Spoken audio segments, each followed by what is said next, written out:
The Levitical priests, all the tribe of Levi, shall have no portion or inheritance with Israel. They shall eat the Lord's food offerings as their inheritance. They shall have no inheritance among their brothers. The Lord is their inheritance, as he promised them. And this shall be the priest's due from the people, and from those offering a sacrifice, whether an ox or a sheep. They shall give to the priest the shoulder and the 2 cheeks and the stomach, the first fruits of your grain, of your wine and of your oil, and of the first fleece of your sheep you shall give them. For the Lord your God has chosen him out of all your tribes to stand and minister in the name of the Lord, him and his sons for all time.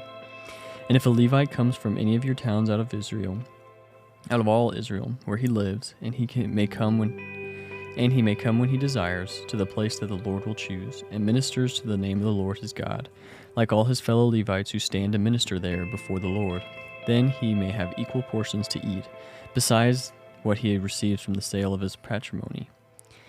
When you come into the land that the Lord your God is giving you, you shall not learn to follow the abominable practices of those nations. There shall not be found among you anyone who burns his son or his daughter as an offering, anyone who practices divination or tells fortunes or interprets omens, or a sorcerer or a charmer or a medium or a necromancer or one who inquires of the dead.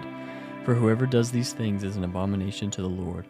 And because of these abominations, the Lord your God is driving them out before you.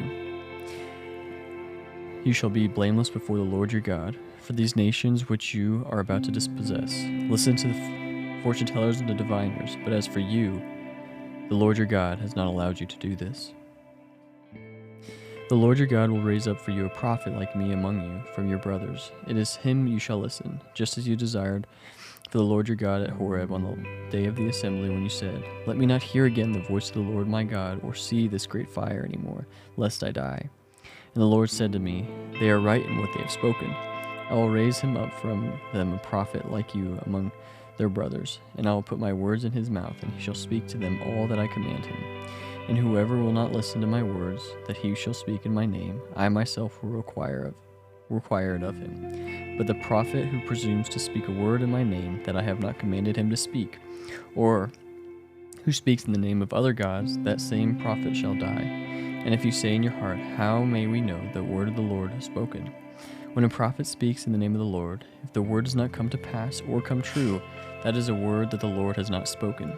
The prophet has spoken it presumptuously. You need not be afraid of him.